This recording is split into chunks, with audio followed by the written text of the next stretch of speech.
fique sempre em reforma, ou, se preferirmos, na reforma.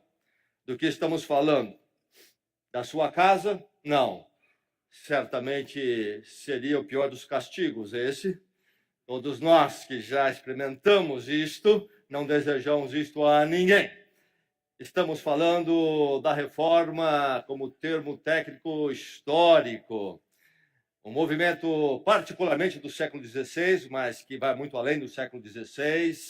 No século XII, antes até, e depois encontramos a reforma se desenvolvendo, mas tem o seu pico, vamos dizer assim, no século XVI e século XVII. Um movimento histórico que tinha suas variedades, mas que foi resumido por 5 frases e slogans no latim, conhecidos como as 5 solas. A palavra sola no latim, somente, apenas isso, somente isto. Então, a sola, somente as Escrituras, depois somente a fé, somente a graça, somente Cristo e somente a Deus, glória. Isto resumiria a essência de todas as variações dos diversos movimentos reformadores, dos diversos líderes reformadores.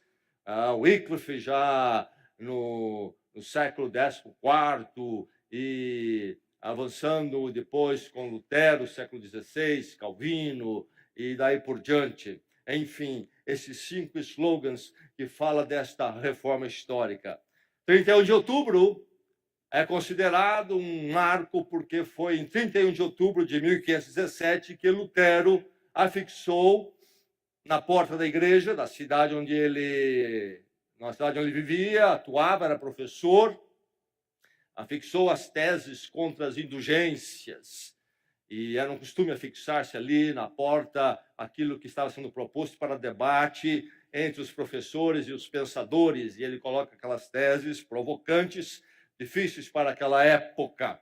Enfim, é um marco histórico. Isto foi em 1517, então este ano seria os 500 anos da Reforma, partindo daquele marco que realmente é um ápice, mas não é o único marco da Reforma.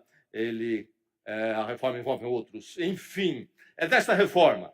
E qual é a relevância disso para nós hoje? Vamos pensar um pouco mais nisto hoje, pensando então na Reforma, na sua vida, que deve estar na sua vida e permanecer na sua vida, na minha vida, na vida de todo o povo de Deus. Primeiramente, então, vamos à palavra. Porque se há alguma coisa que devemos considerar quando falamos em reforma, é que deve ser segundo a palavra. E a reforma é sobre isto. A volta à palavra de Deus. Então, vamos ler um pouco a palavra nesta noite. Leia a palavra. Leia a palavra. Faz bem à alma ler a palavra. Você é um leitor assíduo da palavra de Deus, você é um estudioso, estudante da palavra de Deus, você dá tempo para estudar a palavra de Deus, ou a televisão consome tudo, os passeios não deixam ter tempo para a palavra de Deus, que essa tragédia não aconteça na sua vida.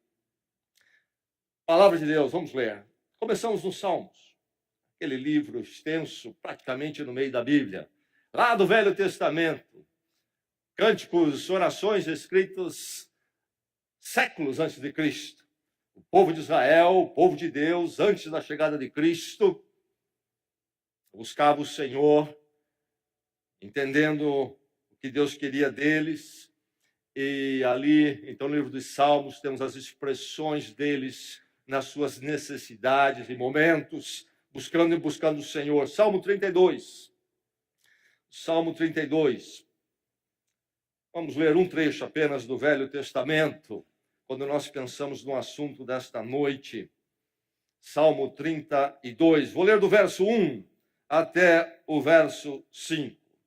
Ouça esta palavra do Senhor e as outras que vamos ler, e que então agora o Espírito do Senhor abra a porta de cada coração aqui para receber a palavra, e que ela faça aquilo que Deus quer fazer e só Ele pode fazer nesta noite. Salmo 32, palavra de Deus. Escute. Como é feliz ou como é abençoado aquele que tem suas transgressões perdoadas e seus pecados apagados. Como é feliz, abençoado aquele a quem o Senhor não atribui culpa e em quem não há hipocrisia. Enquanto eu mantinha escondidos os meus pecados, o meu corpo definhava de tanto gemer, pois dia e noite a tua mão pesava sobre mim, minhas forças foram se esgotando como em tempo de seca. Então reconheci diante de ti o meu pecado e não encobri as minhas culpas. Eu disse: confessarei as minhas transgressões ao Senhor, e tu perdoaste a culpa do meu pecado. Agora vamos ao Novo Testamento. Lucas, terceiro livro, terceiro evangelho. Evangelho de Lucas. Vamos ao capítulo 23. Lucas 23 é parte da narrativa da crucificação de Jesus. Vamos ver um trecho, creio que conhecido, de quando Jesus está ali naquele sofrimento e agonia na cruz, nos seus instantes finais, a sua morte vicária pelo pecado, a morte substitutiva do justo no lugar então do injusto. Verso 39.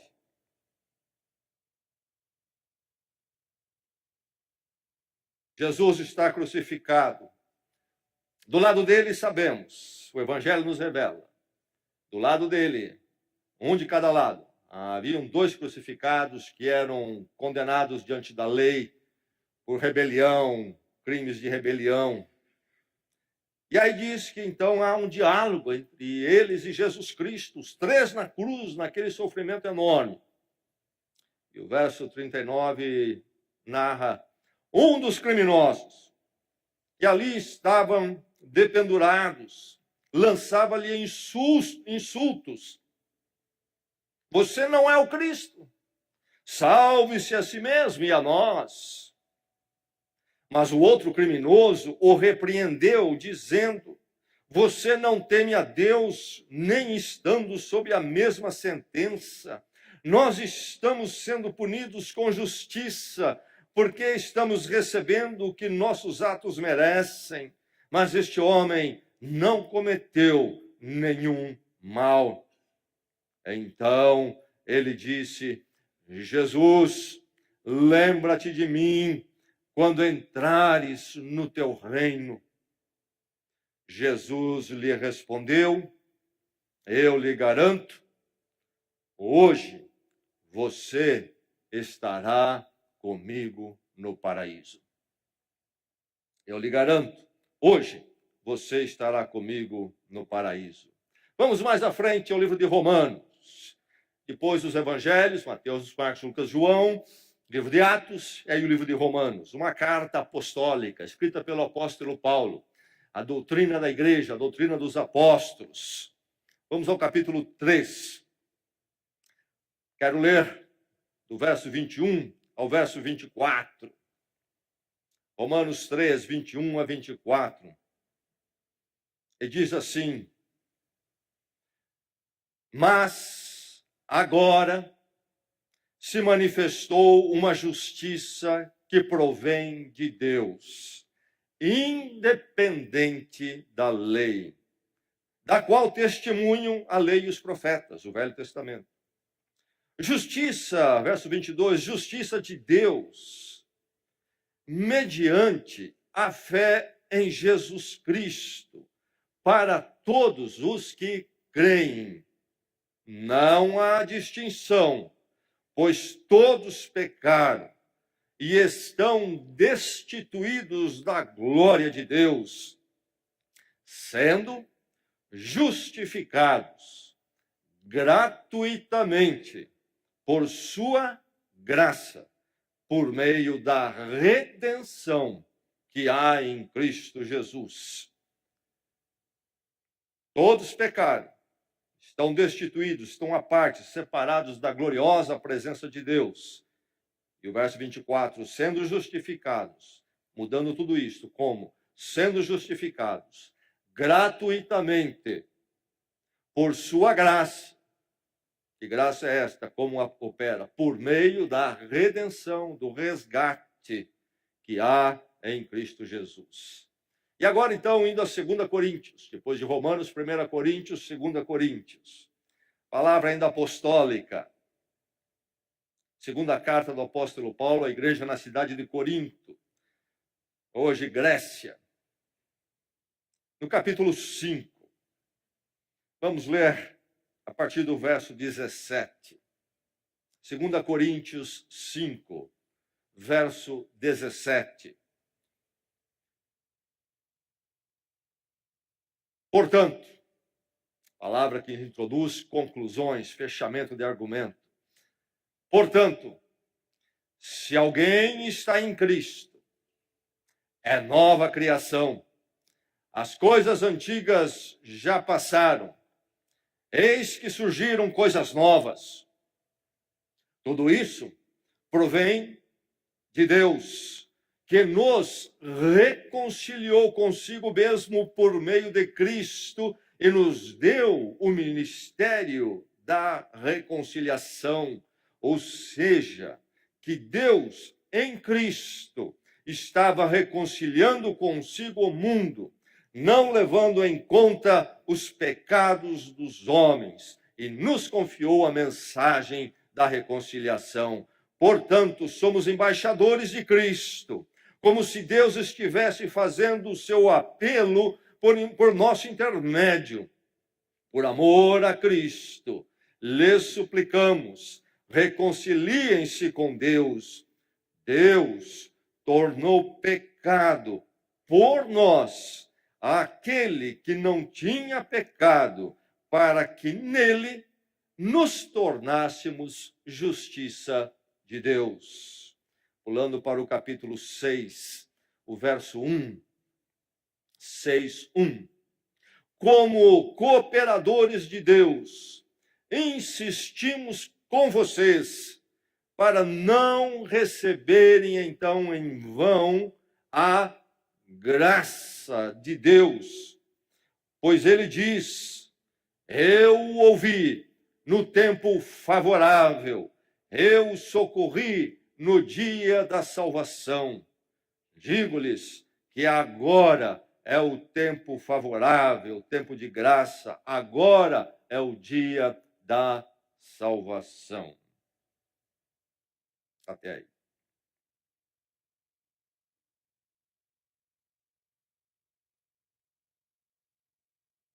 Somos todos mendigos.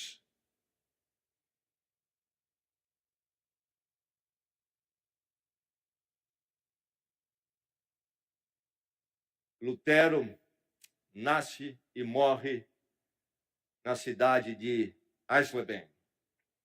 Nasce, depois vai para outros lugares. Wittenberg é o lugar onde ele permanece longo tempo e realiza ali grande obra, mas retorna à cidade de Eisleben e morre ali. Na data de 13 de fevereiro de 1546, naquele quarto onde ele permaneceu num estado doentio por muito tempo até a morte, encontraram numa das suas roupas, logo que ele falece, um papel, um bilhete, e estava escrito esta frase, simplesmente isto: somos todos mendigos. Somos ou não somos? Somos ricos, cheios de méritos, virtudes, sobrando? Ou somos pobres e muito pobres? Quando Deus olha para a sua vida, para cada coração humano, o que é que ele encontra? Riqueza, Aos olhos da santidade dele, há um coração num estado miserável. Lutero entende, somos todos mendigos, não temos o que oferecer e dar, somos carentes, impotentes.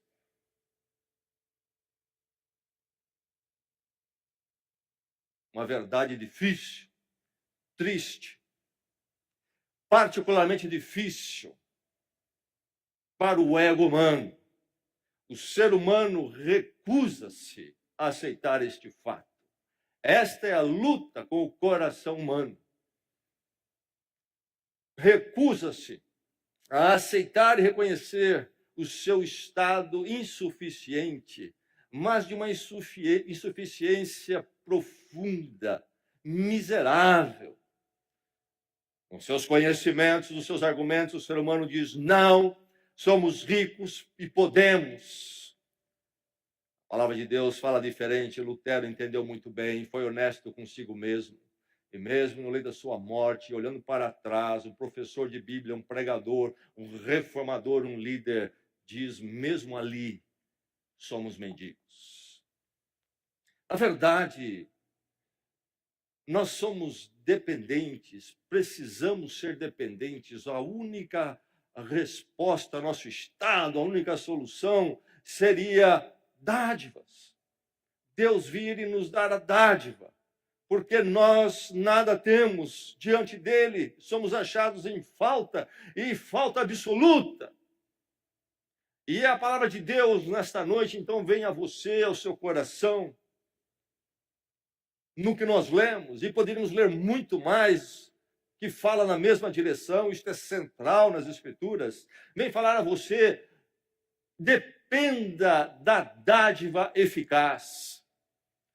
Porque na sua condição, na condição de todo ser humano, todos pecaram, todos são condenados, todos somos fracassados, somos mendigos espirituais, morais. Na nossa condição, somente uma dádiva muito grande, eficaz, pode resolver o problema. E a palavra de Deus nos diz que essa dádiva foi nos dada por Deus, e desde já, então, louvado seja o nome dele. De que você depende? Você se entende como um mendigo aos olhos de Deus e aos seus olhos, quando você olha o seu coração, um dependente, então, da dádiva eficaz de Deus, que você carece profundamente, precisa vir dele o socorro, o resgate, ou você não depende disto e você depende de você mesmo? Eu tenho algum probleminha, mas coisa pequena, café pequeno que eu resolvo, porque no resto aqui, entendeu? É só virtude. É mérito que sobra. Como é que você se enxerga? O ser humano hoje, nas suas ciências humanas, entende que há méritos e virtudes sobrando para resolver todo o problema do caminho do coração humano, do indivíduo e sociedade. Lutero diz: não, nada temos. E a palavra de Deus diz assim. Lutero, na verdade, estava refletindo a palavra de Deus. Dependemos da dádiva eficaz de Deus. Dependa dela. Dependa dela, então, diante da problemática humana. A questão é: qual é o problema humano, o problema do seu coração, do coração de cada ser humano, lá no íntimo e nas manifestações exteriores?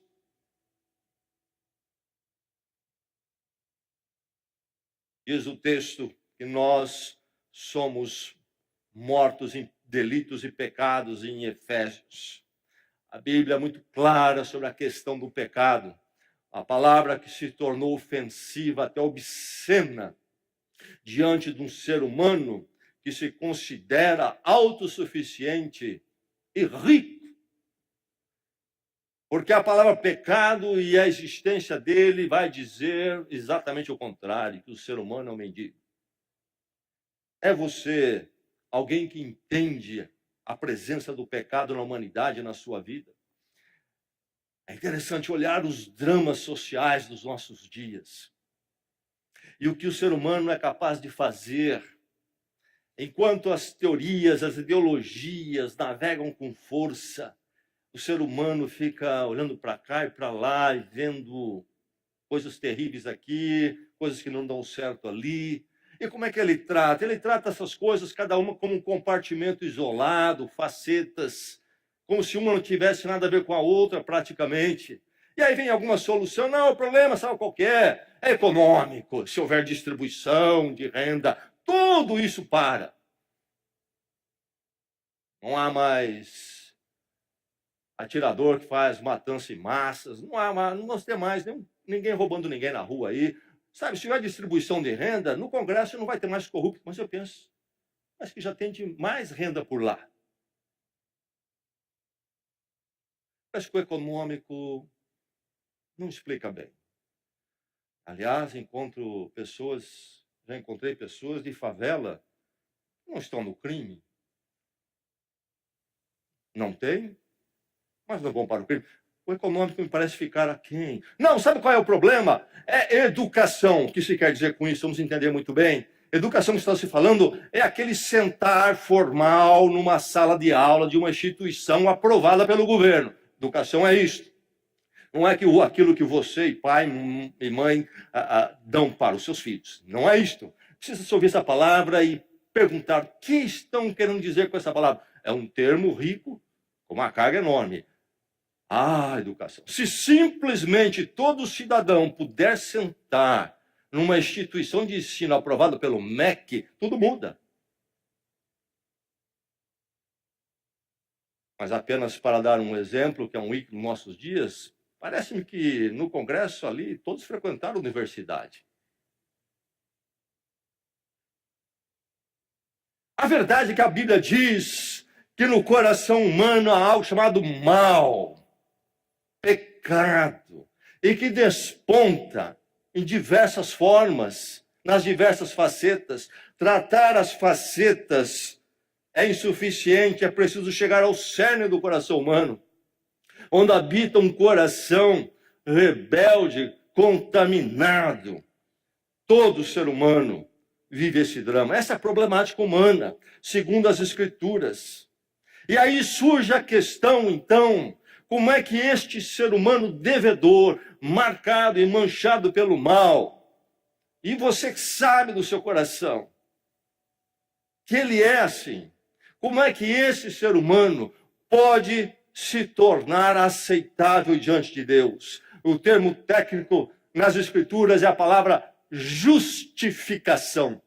Isto é, como é que um injusto, um devedor, contaminado pelo mal em atos e pensamentos, pode ser visto ou ser aprovado como justo diante de Deus, da sua santidade e justiça perfeita. Como é que pode acontecer isto? O ser humano neste estado poder ser aceito diante daquele que é eternamente justo e perfeito.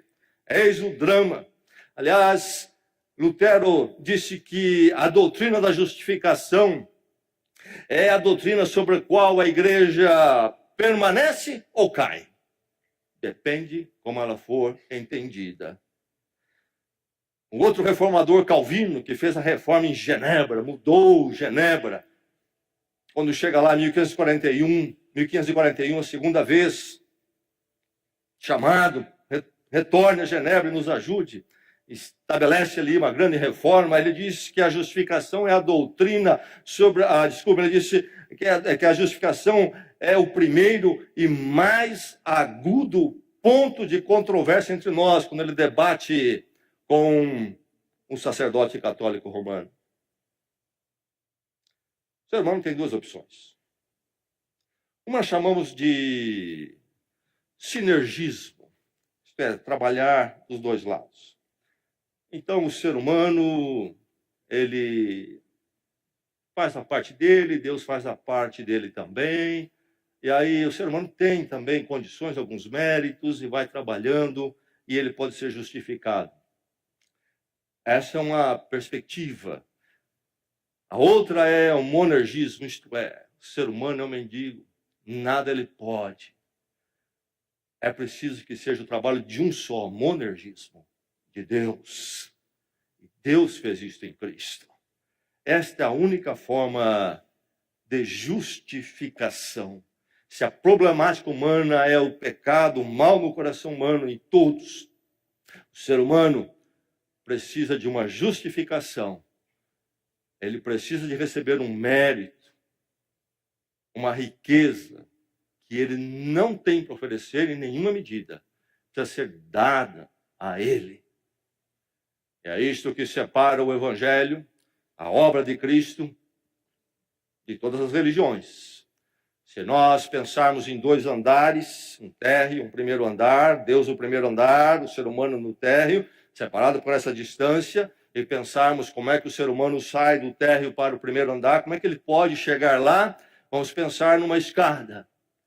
E então as religiões vão trabalhar num sinergismo, até no monergismo humano. Só o ser humano vai fazer tudo.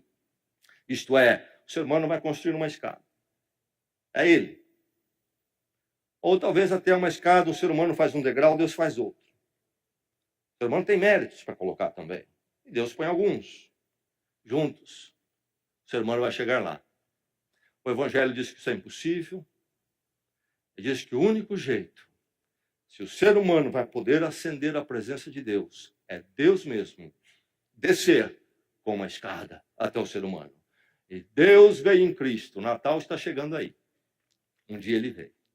Ele desce até nós para a redenção. Aí está a problemática humana e a solução segundo o Evangelho. Você assistiu o filme A Missão, um filme antigo já. E temos a história, sujeito que, brigando por causa de uma mulher, mata o seu irmão, vem um peso sobre o coração dele, quer penitenciar, e ele deixa lá a Europa, e na época da colonização da América aqui do Sul, vem com uma expedição de jesuítas para trabalhar entre os indígenas, e eles passam o caminho para chegar à missão, passa pela Foz do Iguaçu. Este homem vem, então, como participante, ajudante naquela missão, para se penitenciar no meio dessa selva, carregando as panelas de ferro fundido, pesadas nas suas costas, para ajudar, e quer sofrer, quer se castigar. Inclusive, ele escala aquelas rochas ali limbosas da Foz do Iguaçu, num grande perigo, subindo com peso nas costas, para encontrar paz no seu coração. É assim? É possível assim? A palavra de Deus diz não, não. Somente em Jesus Cristo.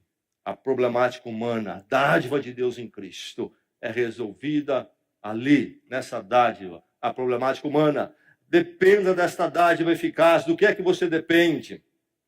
Do que é que você depende? Dependa conforme a referência adequada, porque é assim que a Bíblia ensina. Slogans da Reforma. Sola Escritura. Somente as Escrituras. A Bíblia, a palavra de Deus. Isto é, qual é a referência adequada para conhecermos a resposta para as nossas vidas e conhecermos a verdade de Deus? Qual é? É a tradição religiosa de uma igreja até que seja? Não. Esta foi a disputa da Reforma. São as Escrituras. Elas que dão norte, elas que têm a verdade. E a tradição da igreja, todos os escritos que possam haver relacionados ao cristianismo, tudo isto tem o seu lugar, mas um lugar subalterno às Escrituras. Precisam ser filtrados pelas Escrituras. E às vezes a igreja se desviou. E este foi um dos problemas, problema talvez básico, fundamental, da reforma com a Igreja Católica Romana. O Catecismo de 1992, aprovado João Paulo, Papa João Paulo, diz: tanto a Escritura como a tradição devem ser aceitas e honradas como iguais sentimentos de devoção e reverência. Os reformadores disseram: de forma nenhuma. A tradição pode ter seu lugar, mas ela será julgada pela palavra de Deus, que é suprema. E vamos ficar com a tradição quando a palavra de Deus aprová-la. E no que não aprovar, vamos rejeitar. A referência. A referência ensina o caminho da justificação pela graça, pela dádiva imerecida de Deus em Cristo. Cristo morreu por nós. Os reformadores não criaram esta doutrina. Voltando-se às Escrituras, eles a redescobriram. Descobriram, ou melhor, redescobriram o que os apóstolos ensinaram no primeiro século. Dependa da dádiva eficaz conforme a referência das Escrituras. A reforma não foi um movimento anti-vaticano. O nome dado a eles, reformadores, preste atenção, é que eles queriam purificar, reformar a igreja à luz da Bíblia, da palavra. Não queriam uma outra igreja ou divisão de igrejas.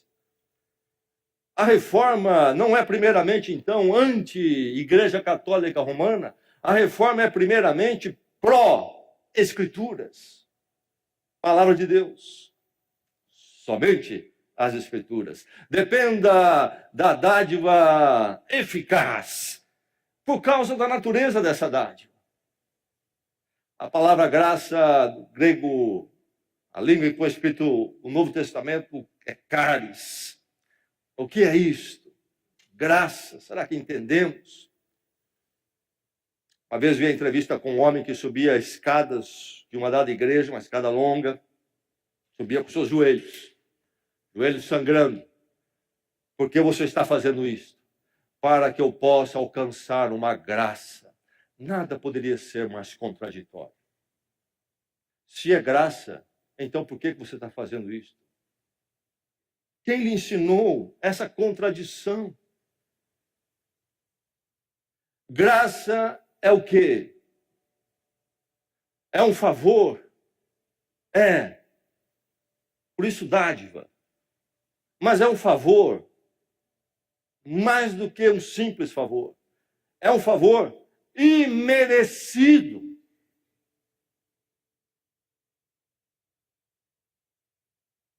Se você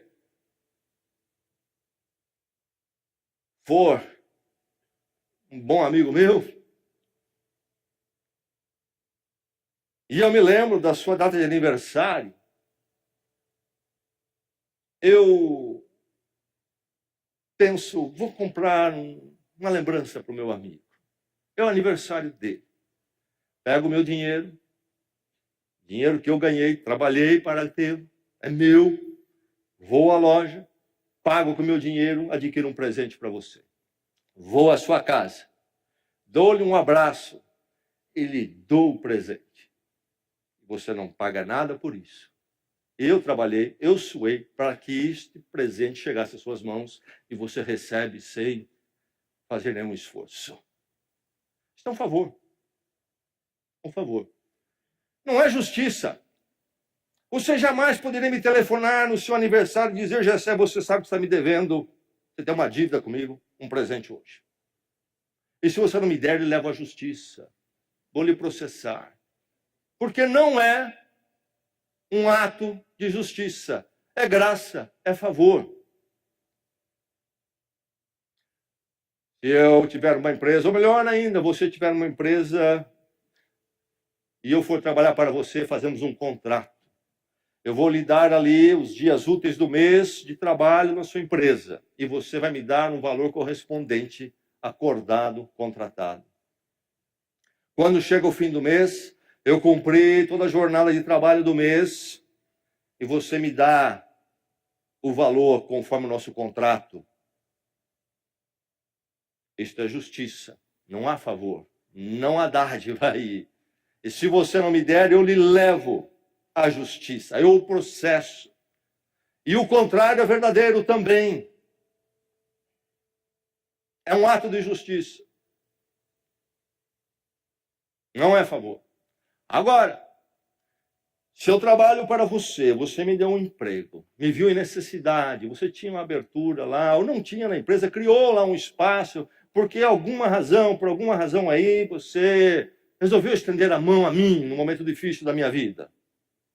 E eu trabalho para você, e lá vou bem, sou prestativo, então com isso eu consigo galgar alguns postos ali.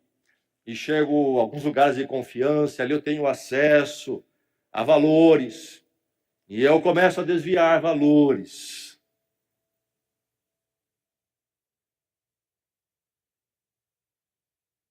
Você descobre, você me despede por justa causa, cometi um crime, roubei, lhe prejudiquei. Quando você me despede, me manda embora, e eu sei que eu estou em situação um pouquinho difícil, porque fui apanhado, eu começo a fazer a guerrilha. Começo a falar para todo mundo histórias sobre você, inventa uma porção de coisa, difamando, tentando salvar minha pele, diminuindo a sua pessoa. Aí você me processa. Eu tenho duas ações. Uma trabalhista, sou devedor, criminal, roubei, difamei. Mais uma, você me processa por danos morais. Eu agora sem emprego, sem muito dinheiro nenhum. Estou aí respondendo processos e você em boas condições, bons advogados. Minha situação é complicada. E um belo dia você está lá na sua casa, numa hora tranquila, em algum lugar, quem sabe, você começa a pensar na minha pessoa, minha situação toda enroscada, enrolada, devedor a você, devedor em questão de justiça a você, em todos os sentidos. E você lá no seu coração se levanta com um pensamento e uma decisão. Vou retirar todos os processos contra esse camarada. Apesar de tudo que ele fez. E ele me roubou, não pode nem me pagar de volta. Não vou cobrar o que ele levou. E você vai à minha casa e diz, eu vim aqui para lhe dizer, você está livre, você não me deve mais nada, vou retirar os processos. E mais, eu sei que você e sua família estão passando um aperto muito grande, você está desempregado já há um tempo. Quero oferecer a você a possibilidade de você voltar a trabalhar para mim.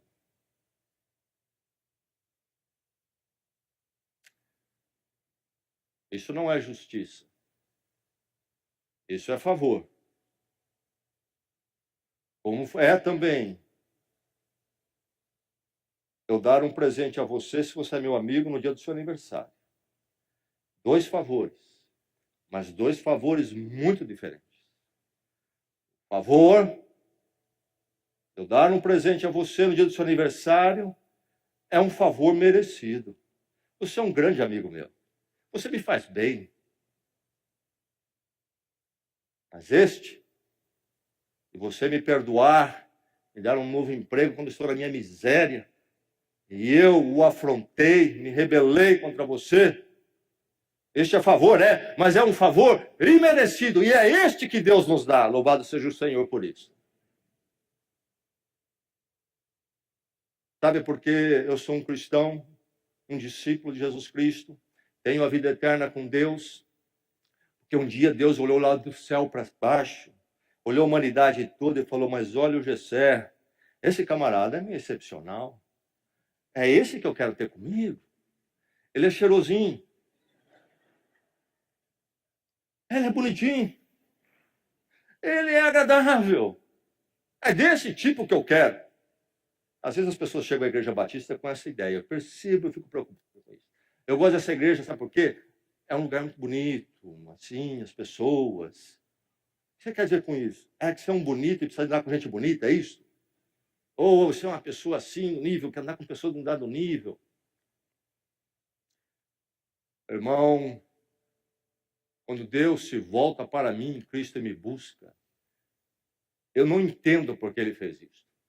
Eu não entendo por que ele, em Cristo, assumiu na cruz tudo que eu fiz de pior diante dele.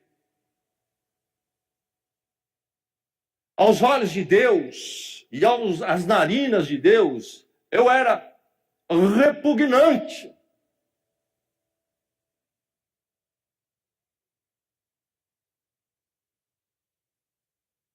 Eu lhe encontro numa calçada de Bragança, você é meu amigo, aperto a sua mão, talvez dou um abraço. Pertencemos, quem sabe, até a mesma classe social. Um abraço. Temos as ideias parecidas, quem sabe. Ora, você anda pelas calçadas de Bragança, lá você vê, vindo na sua direção, um mendigo que não toma banho há 30 dias, vem alegre e sorridente na sua direção, está carentão, também já essa altura meio inconsequente, abre os braços e parte para cima de você com a sua barba lambuzenta, cabelo lambuzento, roupa suja. Tão mal cheiroso que nem as moscas querem chegar mais perto. Você atravessa a rua correndo. Deus, quando me viu assim, me abraçou. Olha para a cruz. Veja o tamanho do abraço. É a natureza da graça. Lemos Romanos 3:24. 3:23 diz o que? Todos pecaram. Todos são mendigos, cheiram mal diante da santidade de Deus. São repugnantes. Mas Deus, sendo rico em misericórdia, diz o livro de Efésios, também carta apostólica na Bíblia, mas Deus, sendo rico em misericórdia, é muito rico. Ou então ele não me abraçaria. Ou então Cristo não iria à cruz. Romanos 3:24, depois de 3:23 dizer, todos são pecadores, são mal cheirosos. Diz o 24, sendo justificados. Não pela lei, porque diante da lei somos condenados, pobres, repugnantes. Sendo justificados como, então, 3:24 que lemos em Romanos, sendo justificados gratuitamente. Mas continua, por sua graça, há uma redundância aqui para não deixar nenhuma dúvida. Porque graça é gratuito, mas é gratuitamente por sua graça. Porque graça aqui é gratuito, mas esse gratuito numa obra específica. A palavra graça no Evangelho, nas Escrituras, se refere a essa dádiva de Deus em Cristo. Ele veio para tomar sobre ele as minhas misérias, a minha culpa, para que eu pudesse então ser justo diante dele. Cristo pagou a minha dívida. Deus assumiu o dano. E lembre-se disto, a graça é graciosa, é gratuita para mim e você. Mas para Deus que a concede é custoso. Olha para a cruz. Se você me receber de novo na sua empresa e assumir os danos depois que eu causei diversos, a sua graça é um favor imerecido para comigo. Para comigo, então, é gratuito e graça, mas para você, quem me perdoa e me recebe, é custoso. Você sofreu o dano no meu lugar. É o que Deus fez em Jesus Cristo. Então dependa da dádiva eficaz por causa da natureza dessa dádiva. Não há esperança em mim, eu vou trabalhar com Deus, vamos construir uma escada juntos, que vai incluir e depender dos meus méritos, minhas virtudes. E muito menos sozinho. A minha esperança é a graça de Deus, Ele vem em Cristo me buscar e passa por uma cruz, para que eu possa ser justo aos seus olhos. Graça. A graça, a cruz de Cristo, onde ele disse, está consumado. E a ideia na língua original do grego é, isto é, está completo, realizado totalmente, não ficou faltando nada. O que Cristo fez na cruz É uma obra acabada e perfeita. É a graça de Deus. Porque foi Deus que realizou. Não há nada a ser acrescentado ali. E se Deus em Cristo não pôde fazer, quem somos nós para adicionar alguma coisa? Ah, louvado seja o Senhor pela sua graça. Dependa da dádiva eficaz da preservação histórica. Lá nos séculos XVI, antes já citei, pouco depois também, o movimento da Reforma resgatou essas verdades maravilhosas. O que provocou o primeiro movimento de Lutero, por exemplo, para citar o caso dele, há outros reformadores. Zwingli, em Zurique, por exemplo.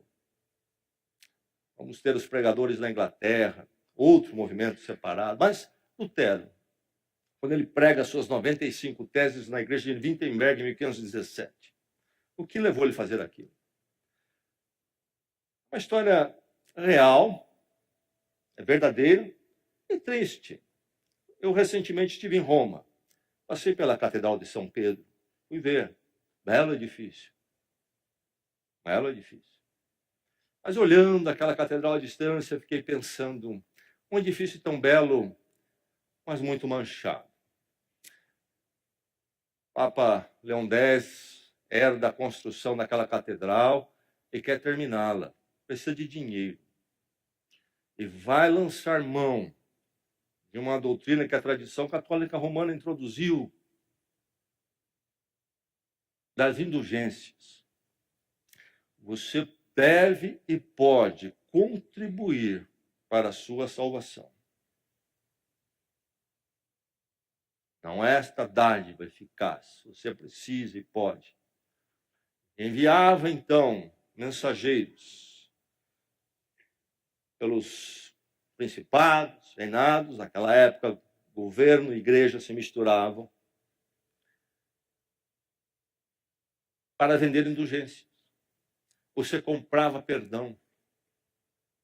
A cruz de Cristo, a graça, não é eficaz. Não era entendido. Infelizmente, a tradição, esquecendo as escrituras, introduziu isto. E chega na região de Lutero, lá em Wittenberg, hoje a Alemanha. Não onde estava exatamente em Wittenberg, mas na região. Tetzel tinha enviado o papal. E havia uma música que dizia o seguinte: assim que uma moeda cair no cofre, uma alma é liberta dos sofrimentos do purgatório. E o povo que podia ia e comprava, mas havia aqueles que não podiam. E eles iam para aquelas cidades vizinhas ouvir esse tipo de pregação e oferta e voltar para Wittenberg. E Lutero começou a ouvir a agonia, esse problema. E Lutero já vinha estudando a palavra de Deus como professor de Bíblia ali na Universidade de Wittenberg, doutor em teologia, conhecia as línguas originais, especialmente o grego. Ele começa a ficar revoltado, é quando ele levanta primeiramente essas teses. A venda de indulgências. Como é que a tradição católica romana cresceu nessa direção? Lá por volta quarto e quinto século, Jerônimo, linguista, foi encarregado pelo Papa Damaso a fazer uma tradução para o latim da Bíblia, da língua grega, o Novo Testamento, do hebraico, no Velho, colocar no latim, a língua da igreja, que herda do Império Romano, aquela língua. Não havia. Então, de uma Bíblia no latim. E ele faz a chamada Vulgata Latina, esta versão das Escrituras. Mas, infelizmente, Jerônimo cometeu alguns equívocos nessa tradução. Uma delas, por exemplo, é quando aparecia a palavra arrepender-se, ele traduzia por penitenciar-se. E há uma diferença. Arrepender-se é uma atitude do coração, um quebrantamento. Penitenciar é você ter que fazer algo para se livrar da culpa, uma compensação. E mais, outra palavra que ele falhou na sua versão, colocando no latim, do grego, a palavra justiça, o grego de Caio, Ele traduziu por tornar justo. Quando a ideia no grego, quando aparece essa palavra justificação, justificar, nós lemos esta noite aqui, em Romanos, por exemplo, no grego, não é tornar justo, mas é declarar justo. É uma declaração. É o que Deus faz através de Cristo na cruz. Aí cresce a ideia de penitência, indulgência.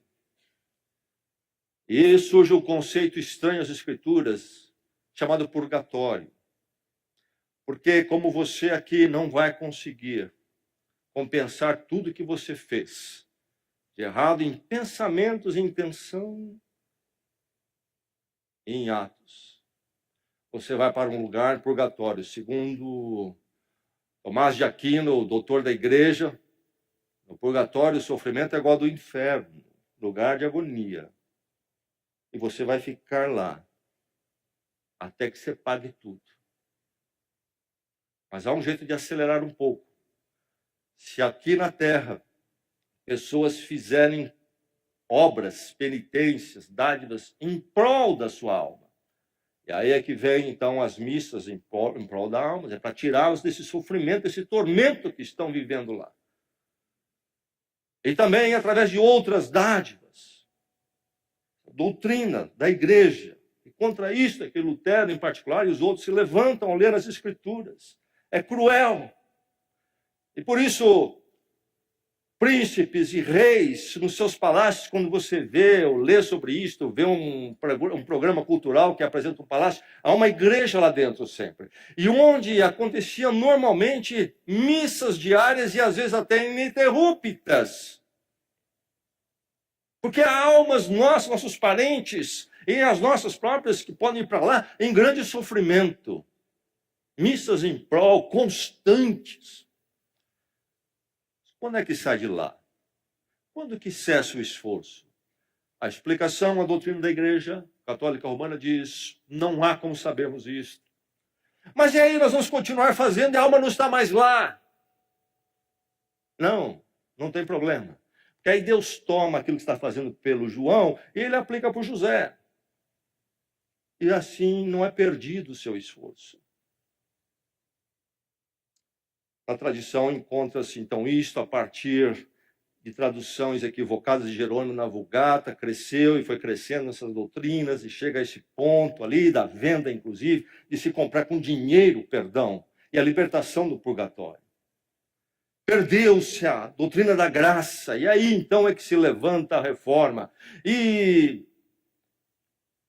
a Igreja Católica vivia, a Católica Romana, que era a Igreja de Lutero, era a Igreja de Calvino, era a Igreja de Zwinglio, e todos eles, era a Igreja da Europa, não de todo mundo. Já em 1054 havia havido a cisão entre a Igreja Católica Romana e a Igreja Ortodoxa, que existe hoje na Grécia, na Rússia, porque eles entenderam que a reivindicação de que o Papa era a autoridade suprema sobre a Igreja não era bíblica. Mas na Europa, ali, Alemanha, Inglaterra, Itália, Espanha de hoje, dominava a Igreja Católica Romana. E a Igreja Católica, com a sede no Vaticano, não somente estava nessas doutrinas equivocadas, como também viviam a imoralidade tremenda. Se você ler o que os papas faziam, você não acredita. Tamanha imoralidade, o que se cometia, como se negociava dentro da igreja, comprando posições de bispo para crianças, por exemplo, serem bispos. Fora homossexualidade entre os papas, adultério, todo tipo de corrupção. E a reforma combateu as doutrinas erradas e também falava dessas imoralidades. Quando a reforma começa a crescer na Europa, a Igreja Católica se reúne num concílio para contrapor-se à reforma que avançava. O Concílio de Trento, que se reúne de 1545 a 1563 na cidade de Trento. Responder à reforma. A igreja faz uma revisão e uma reforma na área moral. Rige os abusos todos. Mas diz para os reformadores nas doutrinas não. E todos os cânones de Trento reafirmam o que a igreja sempre afirmou. O cânone 9 diz: se alguém diz que o pecador é justificado só pela fé, seja anátema, amaldiçoado.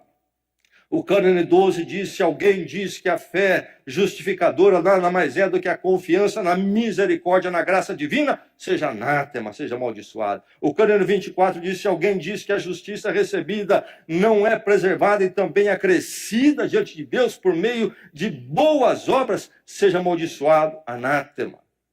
E o catecismo mais recente, que eu já citei, de 1992, diz, continuando as verdades, reafirmando as verdades de Trento, justificação não é apenas a remissão dos pecados, mas também a santificação e renovação do homem interior. Isto é aquilo que você faz. E reafirma a penitência, o catecismo e o purgatório.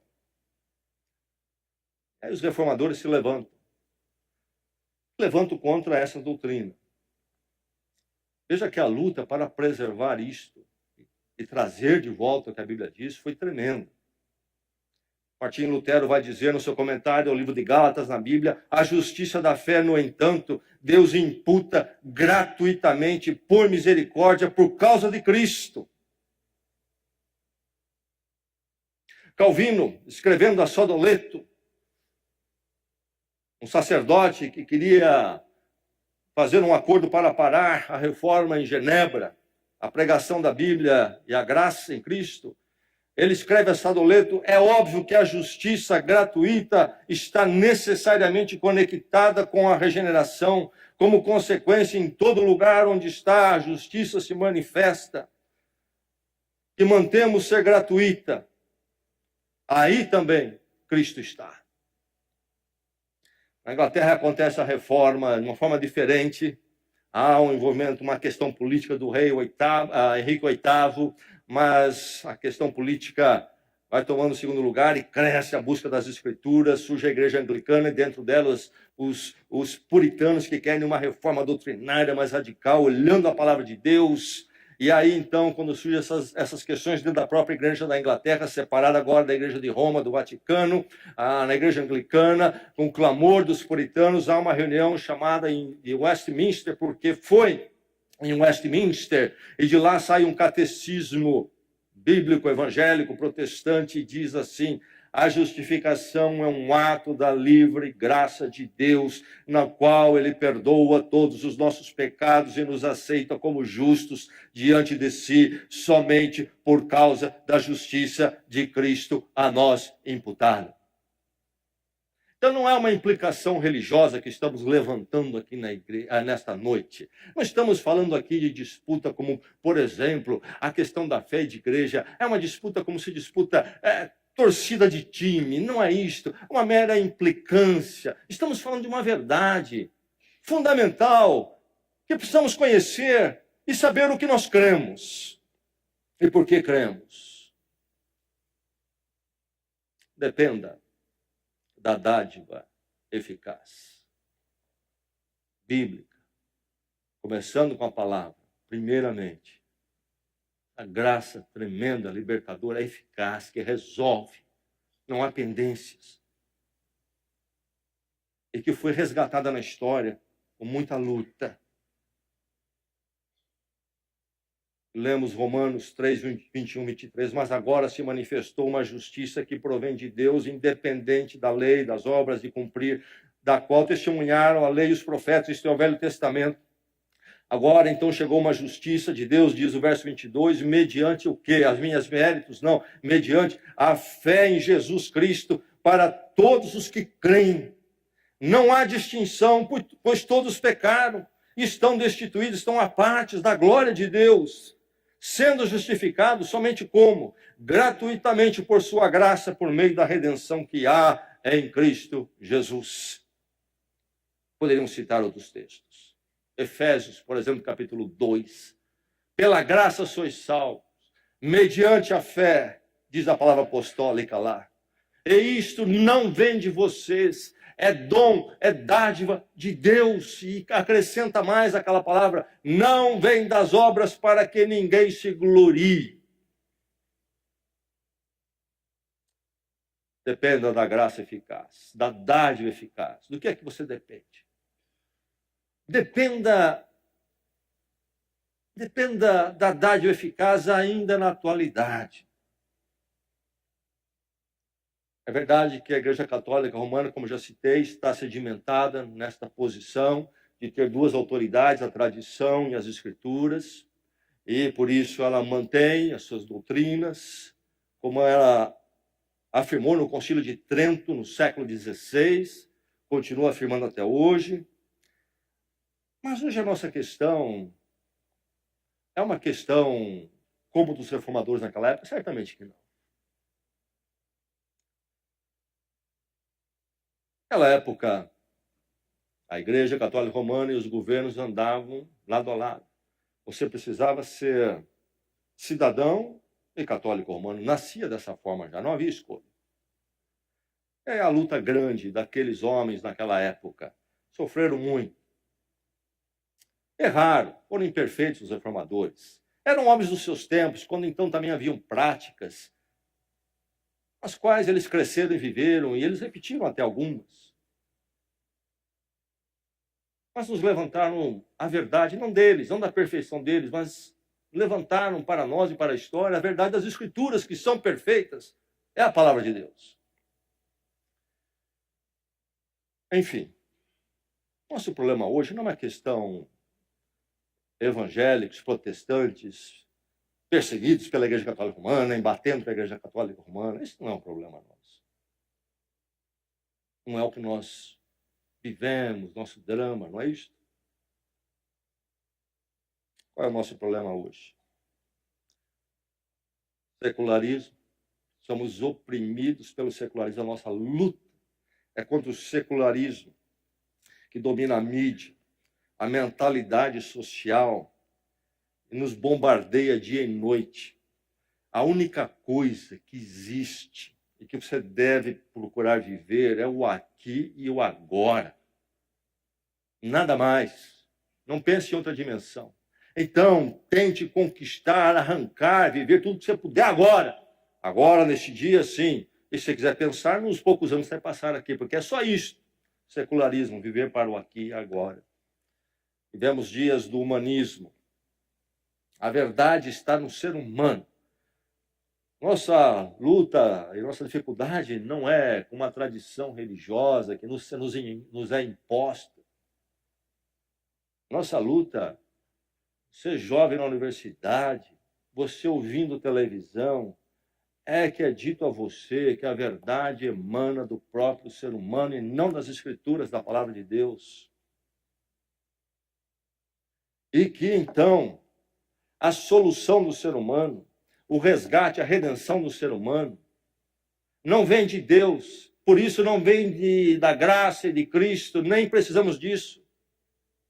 O ser humano ele está no centro, o humanismo, o ser humano resgata a si mesmo, pelas suas virtudes, capacidades e inteligência. E aí estão as propostas. A pedagogia vai redimir o ser humano, as terapias irão redimir o ser humano. Há um terapeuta que vai resolver tudo. Não há pecado. O ser humano já determinou que não há. Há traumas. Há conflitos interiores. Mas não há pecado. E nós resolvemos essas coisas. Essa é a nossa luta. A música, o drama, a televisão, dia e noite, martela essa mensagem secularista, humanista, contrária a Deus, à palavra de Deus, à nossa necessidade da graça, querendo nos entregar aos braços do próprio ser humano. Essa é a nossa luta. É isto que invade a sua casa pelos meios de comunicação e quer deformar a sua família, a educação dos seus filhos, impondo todo tipo de absurdo nesses dias. Loucuras. As elites intelectuais, midiáticas, jornalísticas, comprometidas com coisas que não fazem o menor sentido, exaltando a referência humana. e dizendo nada de Deus, nada da autoridade das Escrituras, e não há culpa e não há necessidade da graça. Nós vamos formar nosso próprio caminho. Podemos, usando o termo filosófico popularizado esses dias, podemos desconstruir o que quisermos e construirmos o que nós quisermos, inclusive o sexo.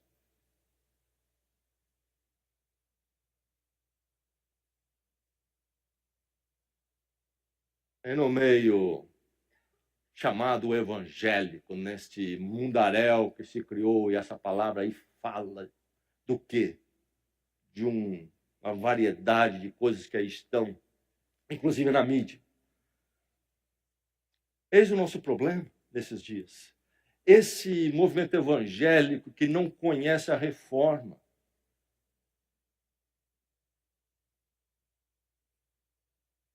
Esse mundo evangélico que, de novo, está vendendo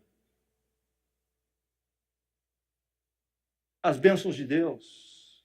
Não há graça.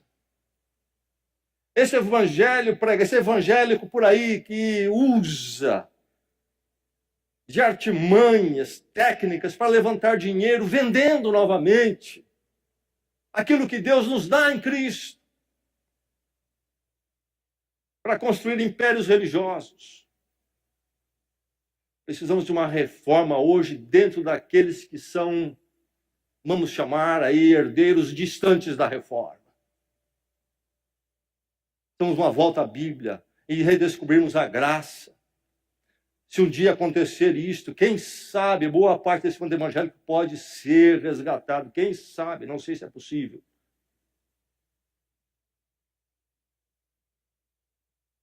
Faça votos.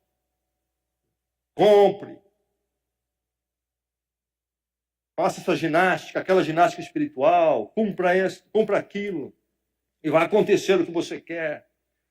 Tudo porque é uma jogada que dá muito resultado.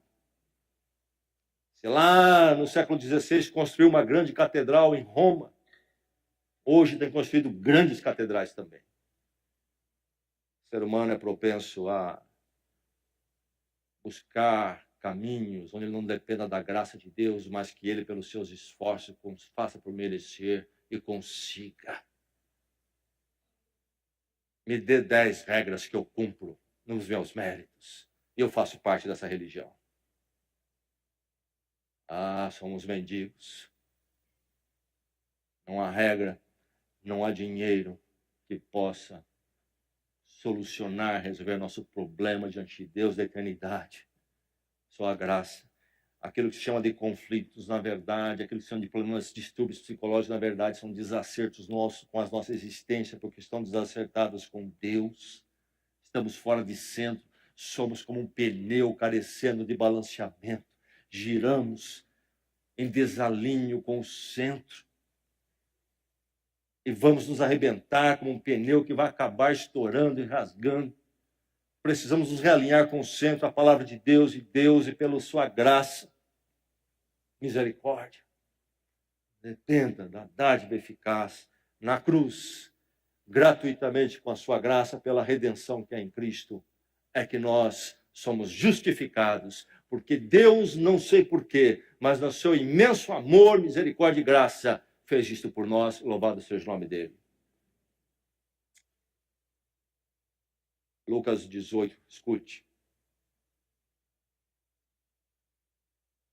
Jesus observando no templo em Jerusalém as pessoas apresentando suas ofertas e orações, diz o evangelista na sua narrativa. Alguns que confiavam em sua própria justiça e desprezavam os outros, Jesus contou esta parábola. 2 homens subiram ao templo para orar. Um era fariseu, isto é, religioso, cumpria muitas regras religiosas e morais. Um era fariseu, o outro era publicano. Este era considerado um sujeito torto, corrompido, geralmente fiscal, corrompido. 2 homens, fariseu e publicano, subiram ao templo, diz Jesus na sua parábola. E ele continua, o fariseu, em pé, orava no íntimo, Deus, eu te agradeço porque não sou como os outros homens, ladrões, corruptos, adúlteros, nem mesmo como este publicano. Jejuo 2 vezes por semana e dou o dízimo de tudo quanto ganho. Jesus continua. Mas o publicano ficou à distância. Ele nem ousava olhar para o céu, como era o costume de se orar naquela ocasião, naqueles tempos. Ele nem ousava olhar para o céu, mas batendo no peito dizia: Deus, tem misericórdia de mim, que sou pecador. Jesus continua. Eu lhes digo que este homem, o publicano, e não o outro, o fariseu, este homem publicano foi para casa, diz Jesus, Lucas 18. O publicano foi para casa justificado diante de Deus. Louvado seja Deus. Qual seria a nossa opção, possibilidade, se Deus não fosse rico em misericórdia? Mendigos, para onde iríamos? Ah, o Evangelho é único. Ah, religiões, há religiões do mundo. Ah, não entendem o que estão falando. Não há nada igual ao Evangelho de Jesus Cristo. E um dia, ele chegou na minha vida. Sei que já chegou na vida de muitos aqui. Mas talvez não chegou na sua vida ainda. Dependa da graça eficaz. Em Cristo, Deus fez tudo. Fez por você. Você já depende disso plenamente, unicamente.